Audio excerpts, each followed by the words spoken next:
Frères et sœurs, je voudrais vous partager aujourd'hui une méditation qui n'est pas de moi, mais d'un théologien assomptionniste décédé en 2003, rédacteur au journal La Croix, Bruno Chenu.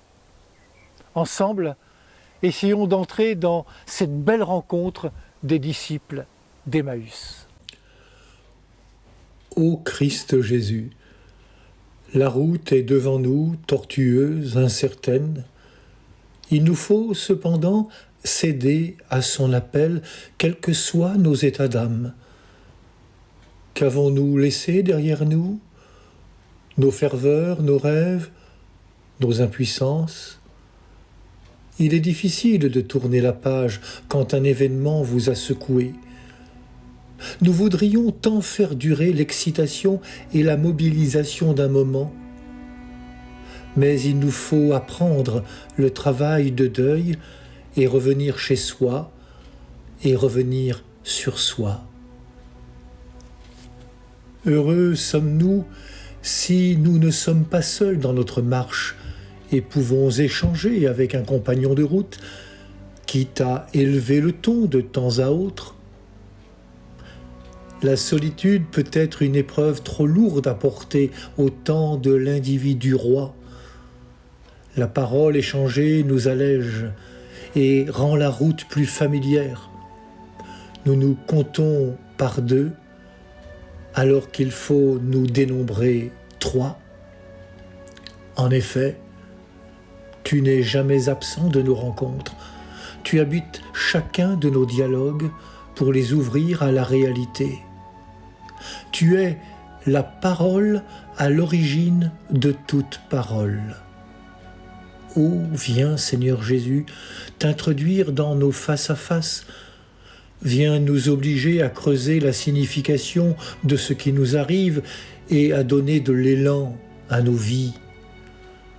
Nous croyons avoir tout compris. Il nous manque la clé de ta venue et de ton accompagnement pour remettre de l'ordre dans nos mémoires, interpréter l'histoire passée et présente et laisser la parole brûler nos vies. Ta parole, il faut bien l'avouer, n'est pas surgissement de pure nouveauté. Elle a été burinée grâce à des siècles de foi et d'attente par le plus petit des peuples. Elle s'inscrit dans une succession de gestes prophétiques toujours soucieux de la grandeur de Dieu et de la dignité de l'homme. Mais voilà, tu es plus qu'un prophète parmi d'autres, plus qu'un Messie cristallisant l'espoir des nations. Tu viens de Dieu et tu retournes à Dieu en traversant toute l'épaisseur de la condition humaine jusqu'à être conduit à une mort ignominieuse. Cependant, cette mort n'a pu te retenir entre ses mains glacées. Au creux de notre nuit, la nouvelle de ta résurrection n'en finit pas de nous éblouir. Tu es vivant et toute vie trouve en toi sa source et son accomplissement, son sens et sa fécondité. Alors que tu as tant à faire sur les routes humaines, passant considérable, accepte de partager notre gîte et notre couvert.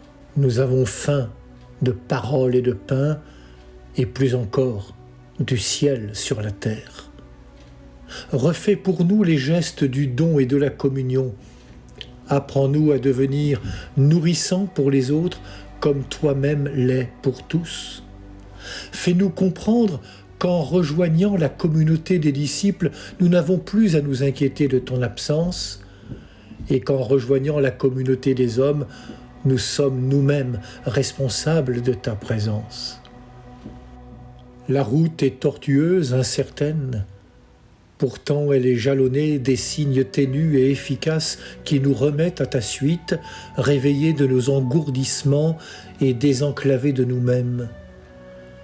Donne-nous le souffle pour courir porter la bonne nouvelle à nos frères jusqu'à cette Jérusalem céleste qui vient à notre rencontre pour rassembler les pèlerins de tous les peuples et de toutes les religions.